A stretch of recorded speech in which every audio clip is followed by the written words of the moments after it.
Hello, everyone. We are back with the 11th episode of the Trove Design Podcast. And as you can see, we are joined by another star guest, which is Kiki Bhaur, who is a brand strategist or strategist, as he might say, from the United Kingdom. And so we are in three countries right now, coming to you. Wow. Pre-recorded. Yeah, it's a great thing. My name is Charlie Briggs, joined by my co-host Andre Ramirez and Kiki Bhaur as well. And we're going to be talking about brand strategy, or how would you say that in the UK? Is it still strategy or is it? Yeah, strategy. Yeah, strategy. Okay. So we're going to be talking about brand strategy today and all questions around that. So first off, we just want to introduce Kiki and ask Kiki, who are you? Wow. Is this the deeper question, or is this the surface level question? Let's start surface level, and we can dig in deeper. No, I'm joking. So obviously, my name is Kiki. I am right now, at least, I'm a brand strategist and designer, more so a strategist. A lot of my career has been, or experience, should I say, has been in design. However, more recently, in the last sort of 3 years, a lot of my sort of thought, thinking, and principles have gone down to the sort of business routes, which led me down to brand strategy. So I've been doing brand strategy for the last 3 years. However, I've not actually done design or anything related in sort of formal education, university, higher education. I skipped over university, went to property investment in business, so real estate investing. And somehow got myself caught up in designing logos for real estate businesses. And fast forward 3-4 years, after a few companies I worked with, startup companies in real estate, I found myself sort of running my own freelance career that went to having a small agency, and now sort of completely focused on providing, design, brand strategy and design for positive impact, sustainable brands. And companies, basically. So that's essentially what we do. That's a sort of hyper niche and focus on brand strategy and design. So I run that at the moment. So brand strategist, designer, business owner, and just a general walk of life enjoyer, really. That's what I do. I love it. And my next question is, like, I've heard that a lot of people who have kind of this design background will bring in strategy. I'm curious, when you started working for yourself and doing some of that freelance, was brand strategy always part of the plan, or did it come kind of later on? It's really interesting question, actually. The reason why is because I've had this conversation with a few people, even in the sphere of like digital marketing agencies who are realizing that like digital marketing strategy is now a thing as well. And I feel like that will really sort of bolster up, as brand strategy, the name has. Digital marketing strategist will also, be something of the future, I believe. But to answer your question, I think it, for me at least, it was not anything I started out with. For me, it was design was a solution for me in terms of companies that just wanted a face, an identity, a visual identity for themselves. So especially in real estate, real estate developer and investor just says, hey, I just need a logo for my company. And that was the only problem they sort of had, is they don't have this sort of visual identity to distinguish their business or their company from another's. So that was a simple problem solution that I was providing. However, as my sort of work went on, I realized that, okay, when I'm doing logos, I'm not just saying, just tell me your name and I'll fire you some designs. I was looking at colors. I was looking at, the kind of real estate market else. Like, you get investors, you get developers, you get sourcers, you get all sorts of real estate businesses. What sort of designs were within that sort of little niche of the industry. So I ended up doing loads of research and all this kind of thing. And I didn't know. I just thought it's just a part and parcel of the logo design process. I didn't think anything of it. And then I came across the whole sort of brand strategy aspect of it. So in a quick response to your question, it's almost this gradual change that inspired the new sort of, the person that I am today, but also the solutions that my agency provide. in terms of the strategy side of it. It was this sort of gradual realizing that, okay, this is actually a process. Like, we need to do something beforehand. It's like going to the doctors, right? It's like you can't just give the medication straight away. You got to diagnose before you get the prescription, before you then take the medicine. It's like, okay, I need to diagnose these clients first and foremost before I provide them with any sort of, to say, hey, here's a solution for what you need. So, but again, that realization only came after, I'd say, 3 or 4 years being into what I was doing. So it was a gradual sort of thing. Yeah, for sure. Yeah, I know. So a lot of the people that listen to us are kind of in that university or just coming out of university, kind of young professional designers. And I think really at the beginning of their careers, they really focus on craft, right? And like Yeah. the actual specifics, which is kind of sound like how you started, right? In terms of focusing really in on that logo design. And then at some point there's like a switch that flips, and they think a little bit more about, okay, why are we doing these things rather than just being able to do, the logo design. You're like, why logo design? Is that actually solving the bigger issue? And what you said there is the pinnacle of the reasoning, is the why, right? It's like, it's understanding that it's not just creating things that look good and look nice, although there is a market for that. Not to say that there is not a market for the appreciation of visual and aesthetic. There definitely is a market for that. However, in the more practical sense, like from day-to-day companies and businesses and brands, that's not what is, that's not what their demand is, right? The demand is actually providing solutions. So like you said, that why, it's like diving deeper into, okay, so why are we creating this logo design? Why does this company need this logo design? What does it think it's going to get them? Because you're just order taking it, or at least I was order taking at the beginning. It's like, hey, I need a logo design. I'm like, okay, cool, $500, $1,000, whatever, as my price went up. But it's like, okay, why do you need a logo design? Why do you think it? Oh, I need to differentiate between my customers. I need to, I need this sort of brand perception that we're a professional company to work with. And however, but that doesn't stack up to just having a logo. It's a lot more work than that. So it's like, it's the why. And I think that is the massive sort of emphasis on being able to question and like give yourself the reasoning and understand the depth of reasoning for why you are doing certain things. And that's how you break down a brand, and in terms of what it wants. And that's what, like, again, the pinnacle of brand strategy is you're essentially asking why 20, 30 times, and you're making sure the answers are sort of consistent in terms of what the client is asking. So that word why is super powerful in terms of building brands. Yeah. Brand strategy sounds a lot like therapy in a way, because you're trying to dig deep and uncover the true underlying issue of a business. Do you think that's accurate? Yes, very accurate, and I'll tell you why. So I'll share my sort of process with you as well on this episode. The reason why I say it's completely accurate is because the amount of times we've done brand strategy with clients, right, and they just feel as if that, oh my God, this is just like the weight lifted off my shoulder in terms of, I understand now what we need to do, right? Otherwise, it's just ideas. I actually had a post on this on Instagram I did about a couple of weeks ago. I forgot the name of the post actually.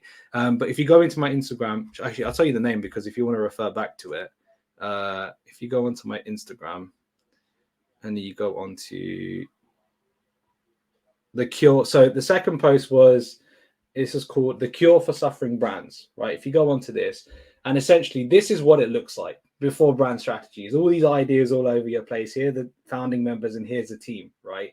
It's like all the ideas all over the place. Everyone's, your founders, your teams, everyone. So when you have this process, or when you're going through strategy, and in our process, we have interactive workshops. So it's not even that it's just sort of boresome question and answer sort of thing.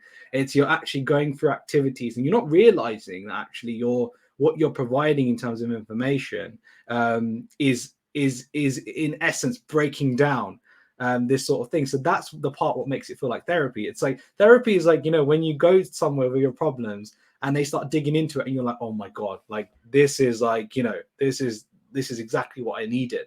It gives you that sense of relief. It gives you that sense of understanding the sort of vision, what's got to go ahead, right? You know, what's your sort of plan ahead. It gives you this because if you think about it in terms of how we feel as humans, right? We feel fear and anxious and anxiety of the unknown. That's all it is. When we don't know certain things, that's when we feel all these emotions. However, when we know those and we're certain of those, or we get some sort of, you know, a sort of light on the path on what we need to do, we start to feel so much better. And for us, it's like, oh my God, that's so relieving. So that's why I can completely agree that yes, essentially it is therapy. And then what makes it even more for us is we do interactive exercises.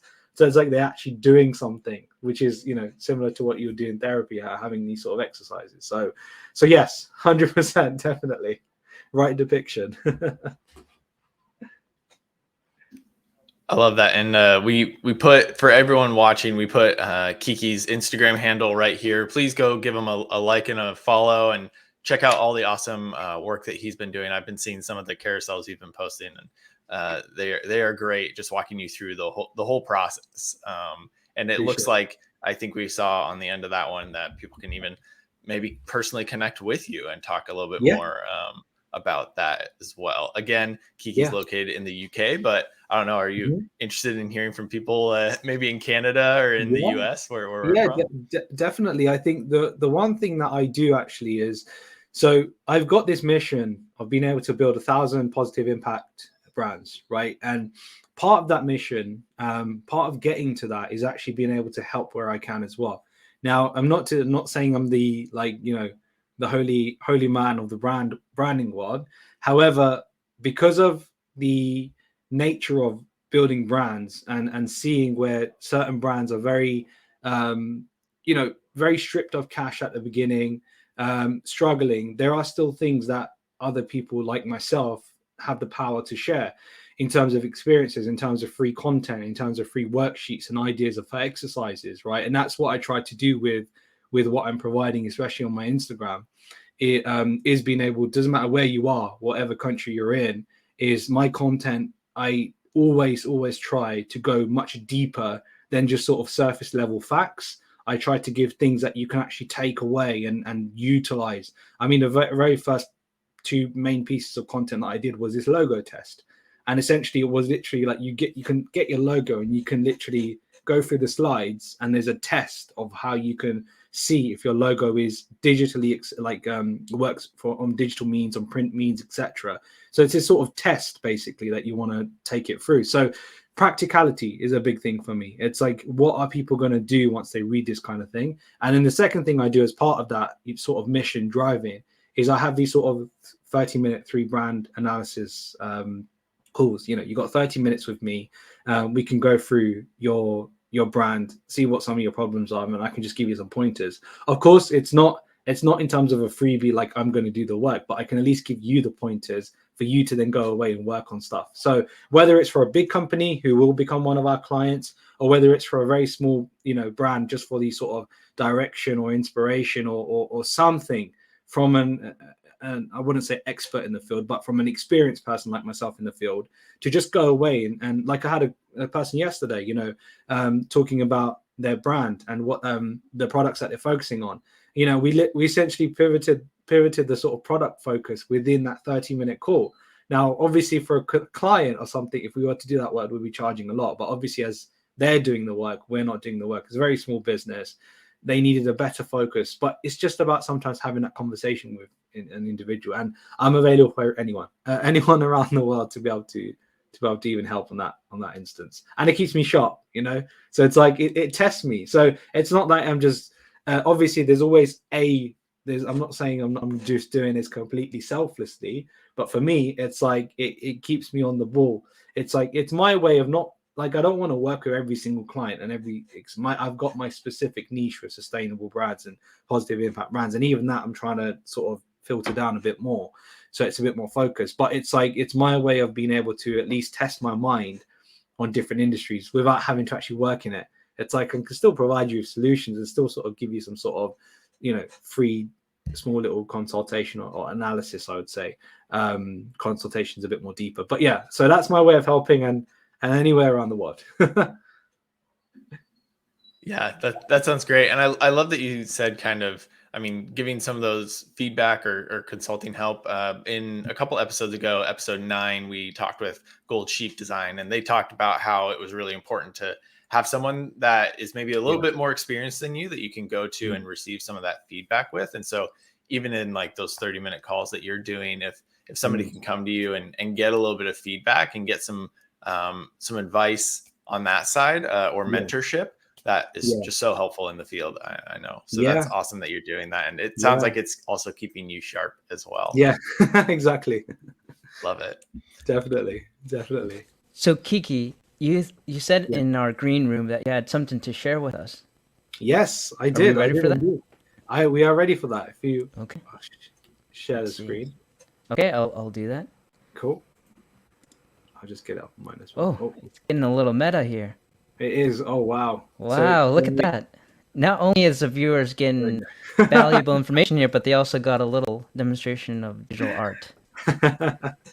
Cool. So what I wanted to do is pull this up is because I know when a lot of people chuck around brand strategy quite a bit, and what I mean by that is not in a way of sort of it's in a negative way, but in a way of sort of realizing that it's not that sort of surface level. If you really want to go deep with brands, if you really want to help to build a brand, it's much of a deeper process, at least for us and what we've experienced with our agency.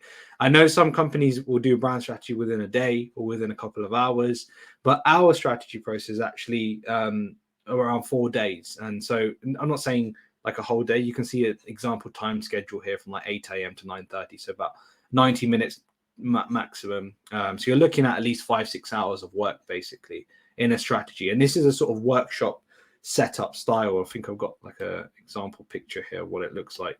So like that, for example, is like, you know, with clients where we were sort of going through like workshops and stuff. So this, what I want to show you here is like what actually is strategy. Everyone goes on about strategy, but what actually is it? Like, you know, how does it go? How do we go into? And although this process has actually, this structure has taken me 3 years, sorry, to like put together, and it's quite something that I'm actually sharing this. But I've got nothing against sharing this to people. I'm very happy for people to see this because I feel like this is the structure that I feel has worked very good for us.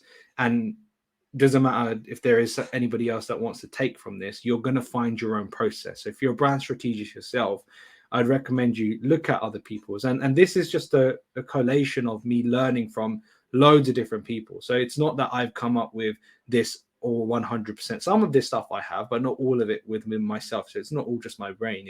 It's experts, it's people within this field that have sort of contributed to this structure that I've put together, formulated. So just getting that out the way first. So the point of this is, if we just step back a few bits, right? Brand strategy is essentially us trying to find a very clear pathway, a very clear plan for a brand to take before they even do anything like visual identity design, before they do any website work, any marketing or anything. What are they clear on and what are they not clear on, right? You have to figure these kind of things out.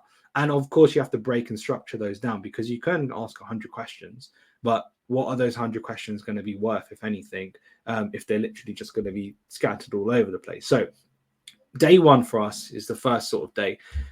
Informal introductions, getting people very comfortable, and just like, you know, we have this sort of icebreaker exercise, you know, 2 truths and 1 lie, and you got to figure out the lie. We have all sorts of different exercises we do to break the ice, because sometimes this can be a team of up to maximum of 8 people, including like if there's excluding if there's like 2 strategists or 1 strategist and that. Cool. So like day one, introduction and goal. So goals in terms of like what does each individual member of the team, and this is where it gets interesting, feel as if that they're going to achieve or they want to achieve by the end of this sort of strategy session. And this is that like that Instagram post that shows like all these different ideas and stuff. So you start to see the clashes a bit in the team, but the whole point is after sort of day 2, people start sort of joining together in terms of what their their sort of, you know, vision is, which I'll get into in a second on day 2. So day 1 is like the introduction, the goals. We analyze the business first. So we want to know, so this is not business strategy. So just to clarify, big difference between business and brand. Business, if you're like a supplement, vitamins company, your business is your vitamins or supplements, but your brand is what the label is on the packet. So there's a very big distinguishing factor. So we do a business analysis first. We want to be able to dive in deeper into what their business is, what their revenue models are, how they've been performing, etc., etc. Like there's loads of sort of, and obviously depends on what kind of business you're working, your questions that you have. So we go into that, and then we go into the actual brand analysis in terms of analyzing what the brand is so far, because some companies we might be creating new brands for, some companies we might be transforming, some companies we might be scaling, and some companies we might be adapting. So they're the 4 sort of pillars of where different brands lie at different points, basically. So analyzing where that brand is at the moment and what it essentially needs going forward, and then we do this sort of a workshop wrap-up exercise on the first day in terms of just sort of analyzing, keep saying that, in terms of just going over what we've spoken about in terms of the business and brand, and ensuring that they realize what the differences are, essentially. So that's day 1, and that's very sort of standard, sort of question and answering sort of day. The first day doesn't really have many exercises in terms of day 1. Now day 2 and day 3 is where it gets really interesting. Day 2 we go into the anatomy, essentially the structure or the skeleton of the brand, if you want to call it that. We go start doing exercises on figuring out their vision, their value, and their mission. So the VVM, which is what we call it here. We then go into brand promise and brand purpose as well. The purpose is missing out of there. But also knowing the difference between that, because it all sounds similar. Vision, value, mission, promise, purpose. You'd think that some of those have like the overlapping and like all the same thing, but they're actually very, very different in their own. But this is how much depth we want to go into and to have so much clarity for the brand, because the more clarity the brand has got, the more chances got of actually growing and being successful. The less clarity they have, the sort of wish-washed, very generalized vision statement, doesn't get anyone anything. It doesn't achieve anything. So then we go into personality and tone. So like the personality of the brand, the tone that it wants to go and do exercises for that. Responsibility and ethics is something we've added in. Not a lot of strategists do this because, again, we're focused on sustainability and positive impact. So what is the brand responsible for? Does it know what it's responsible for? What ethics is it driving forward? What sort of ethical practices is it going? What sustainability policies is it taking on? What are they sort of promising that whatever they're running today is not just built for profit, but it's got a balance of people, profit, and planet, basically. Multi-sensory branding depends on the company. That essentially is the 5 human senses. So smell, touch, taste, sight, and hearing. You have, some brands are able to cater to 3 or 4 of them. The principle is the more senses you can cater to, or your brand can actually encompass, the more memorable it will be, basically, because it's almost like every sense you can. So like, for example, I forgot what airline it was, and this airline had a certain fragrance. So when people went in, not only were the seats felt really nice, everything was really good. They had the touch sense, everything looked really nice. They had the sight, but they also had the smell. So this airline actually created their own fragrance. They sprayed it in the aircraft before the flight took off from the airport, and everybody associated that smell now to them. So anytime they go onto the plane, it reminds them of those experiences. So that's an example of multi-sensory branding. And then day 3, market positioning. This is where we go into like the audience, personas, demographics, the journey and the experience, which again, we've added into this. It's like, what sort of journey are you taking your sort of clients on? Competition, positioning, and differentiation. And then day 4 is when we present. So after day 3, we'll go away for about a week or 2. We'll do all the research, market research findings.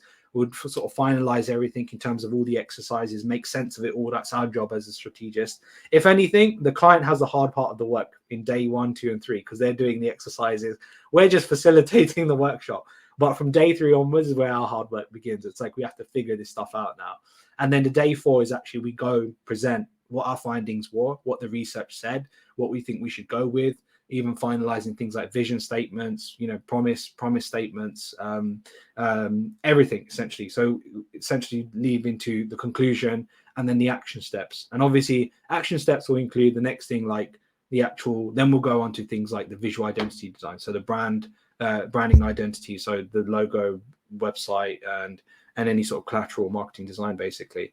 So like I just wanted to share that, because what I don't there's a misspelling there actually in schedule, so I just realized that what I don't want people to sort of aspire towards, especially if you're doing brand strategy, is like this sort of very weak, baseless brand strategy. Because if you're going to do brand strategy, make it impactful.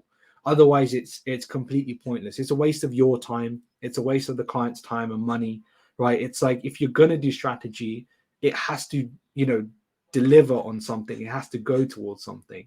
So yeah, that's just my 2 cents of it. And again, as I said, every strategist will have their own process, and this is just my process and my team's process, what we figured out over the last 3 years, and I would say 5 years really, because it's all through experience that we've gathered all this kind of stuff and learnings. But in the last 3 years, we've really started honing it down. So this is like version 24 of our strategy updates. But I think this has been going on for 3-4 months now. We're quite happy with this. There's not much that we've actually realized that we need to change. So maybe you're looking at one of the first really set sort of strategy processes that work for any brand. Really, it doesn't matter what industry or what niche they're coming from. So yes, that's what I wanted. And I'll share this one quickly. So this is like what our workshop looks like. You've got all these sort of exercises happening. We keep things fun.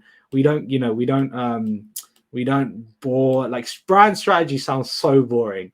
It honestly does. And some people say, no, it sounds so exciting. But to me, it's like, we have like the goodies and baddies exercise. Like, we have a workbook created for clients, so they actually do work in a workbook. We have a flipboard. We have an actual massive like whiteboard flipboard that we take with us.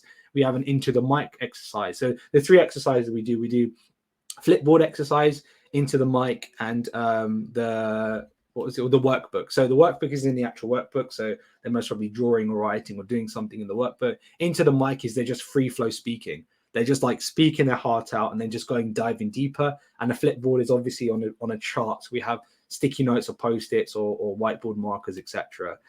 This exercise I shared, by the way, it's on my Instagram. It's called the scratch card exercise. The idea is brand values, is going through literally this sheet within like 2-3 minutes and figuring out, just by gut instinct, circling the values that you think are associated with your brand. Now imagine this exercise. So if you circle the values that you think are associated with your brand, right? You're doing this exercise within 2 minutes. You've got a team of 5 people. You want to see what everybody else is coming up with as well within your team, because it starts to helps you figure out, are you all on the same page? And the idea is that at the end of it, yes, you all will be, right? But it's like it's so interesting. It's quite funny actually when we've not, touch wood, we've not had a bad experience with this, where like people just arguing with each other, be like, no, that's not us. But it's been quite interesting to see, and for people to explain the reasonings why they think that their company brand these are the kind of values it stands for. So this is a gut instinct exercise. You have to quickly go through 2 minutes, sorry, not 20 minutes, 2 minutes, circling the ones you think that are aligned with your brand values, scribbling out the ones that are not, and then underlining the ones that you think maybe are, that they're sort of arguable. And then what we do is I just shared this exercise, but we, as you can see here, we have like a 2C, 2D. There's like much more exercises based on that as well. And then the point is that we get to a point where we essentially figure out the brand values of the company once we go to the final decision. But this is, I mean, like, you can see how big this is. It's huge. So it's like this is what it takes 4 days, to sort of 3 days, should I say, to go through it. It's massive. So yeah. Pretty much, I think that's just what I wanted to share with you, to just give you an idea on what a brand strategy looks like and a process looks like. And yeah, pretty much. Well, thank you for sharing all of that. Yes, claps for sure. That was a lot of great information, and we really appreciate you sharing kind of that framework that you've been coming up with over the You're last 3 welcome. years, and having that presentation and allowing people to maybe, I don't know, go back and stop the video and take a little Yeah. screenshot or something and Yeah, see yeah, kind of sure. what those days look like and how they could maybe apply it to their business or Yeah. to the company that they work at, even in terms of brand strategy. So 100%, 100%. Yeah. And I give you a little like insider, and I think this is the first place that anyone would hear this.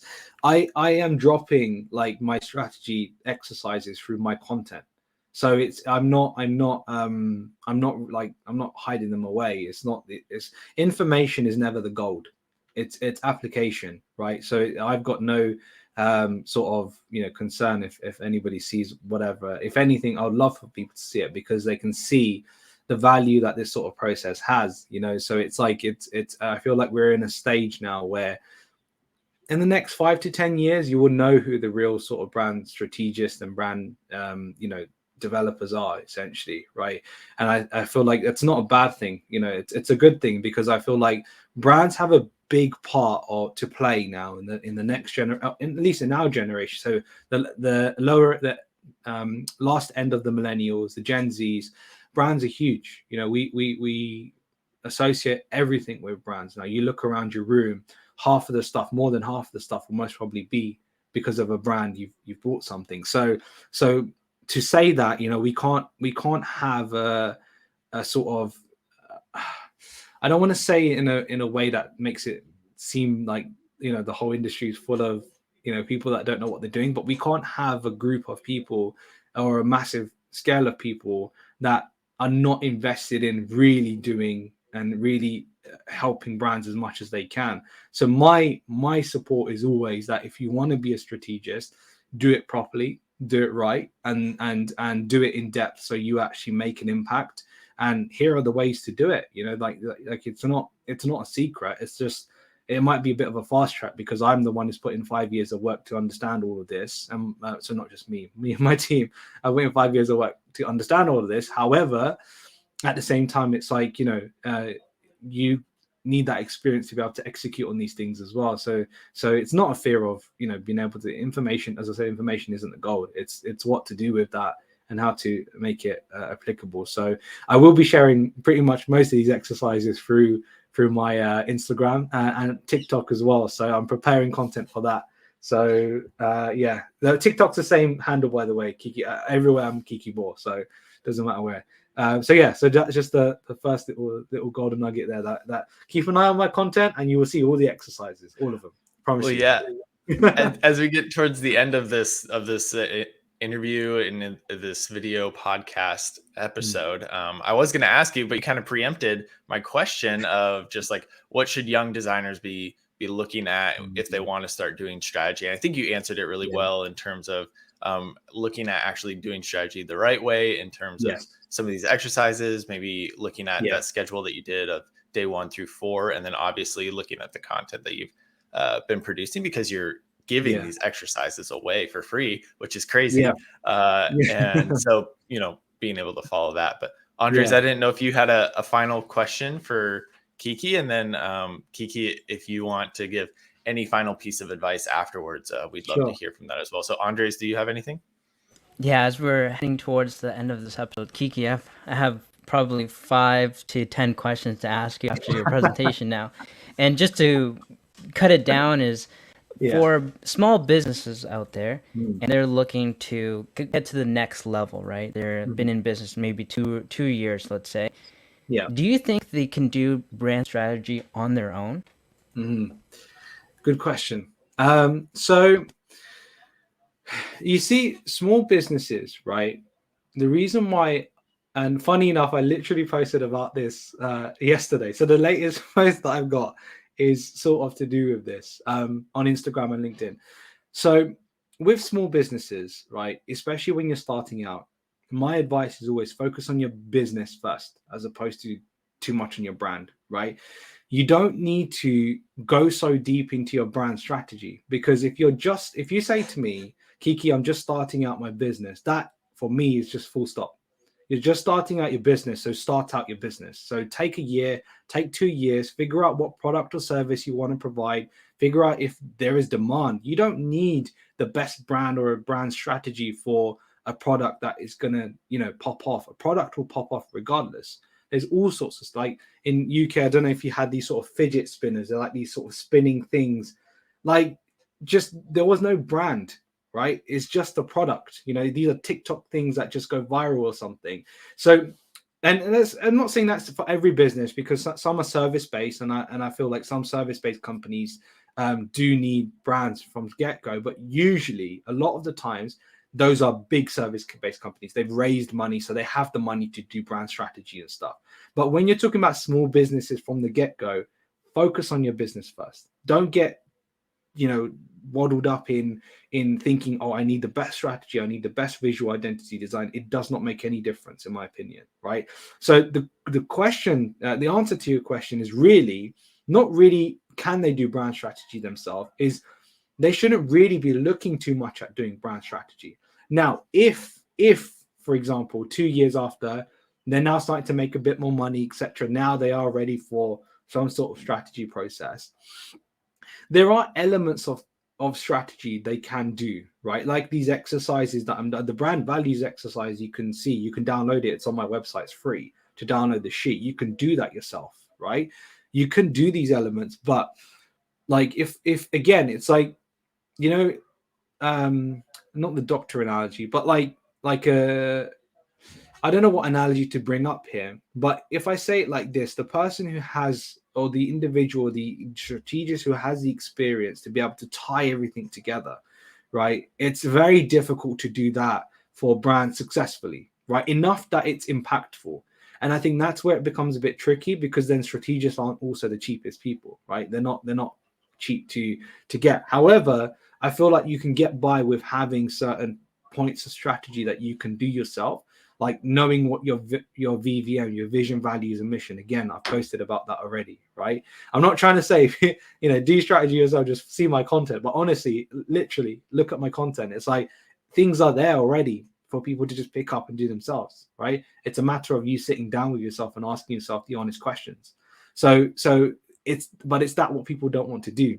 It's one thing in itself saying that I'd love to do strategy for myself and just give me a cheap, you know, way of doing it. But it's another thing of actually being dedicated and true to yourself. You know, I would ask a client a question 10 times in different ways to make sure that they're not lying, right? And it's not that I don't trust them, but it's that I don't trust that they trust themselves, right? That's what I don't trust. I can't. What am I basing that off of? That they believe themselves so much, right? I need to evidence that by asking them certain things in a strategic way of asking those questions. But saying that, what I am thinking of doing, and it'll be interesting to see, is I am looking at doing group strategy for small businesses. So these are workshops that run for lesser periods. So there won't be 4 days. They will run for about a day or so. There will be online, and also if you're in London, England, they'll be in person as well. For literally this, for small businesses that need some sort of direction. Now, I'm trying to figure out a way of being able to group people or businesses where they're very similar in terms of where they are, in terms of financially, in terms of the kind of problems they're having.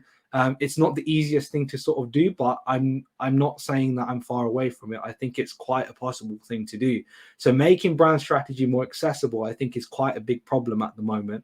So I am working on something like this. So, you know, it would be a minimal charge of like less than $1,000, maybe even less than $500 or something, right? Whereas our strategy, you know, starts at 10K.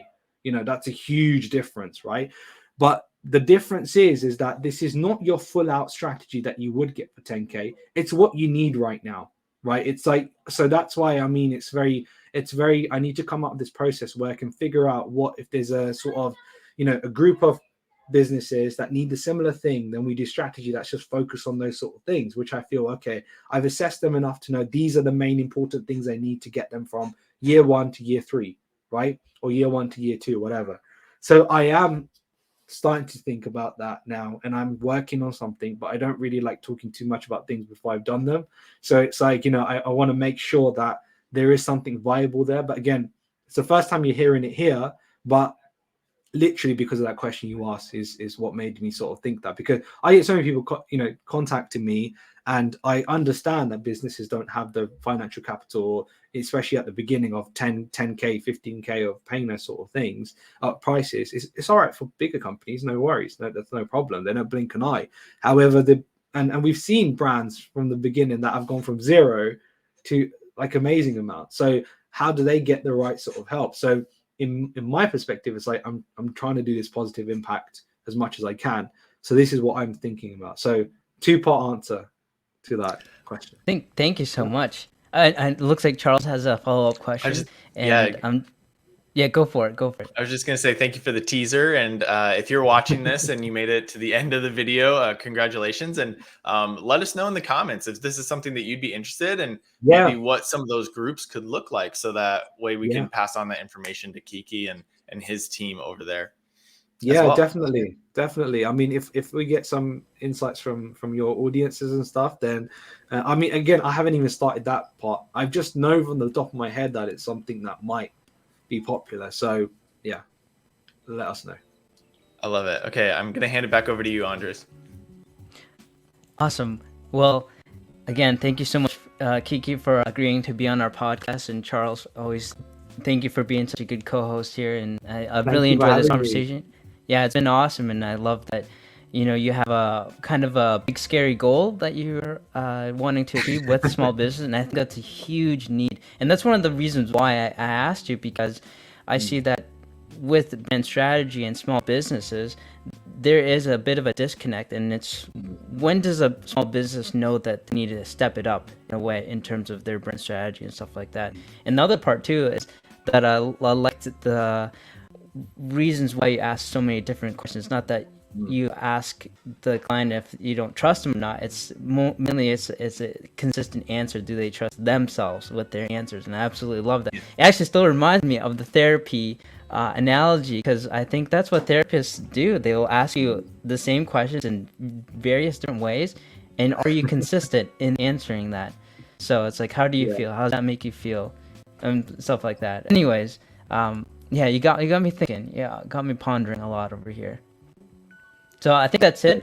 Everyone, thank you for watching. Again, if what Charles said, if you made it this far, consider subscribing to our channel and to hear more content. If you want Kiki back, put in the comments, we want Kiki back, and we'll get Kiki back here and to talk to him more about his process or anything else that you have questions on brand strategy. So with that being said, thank you so much. See you later.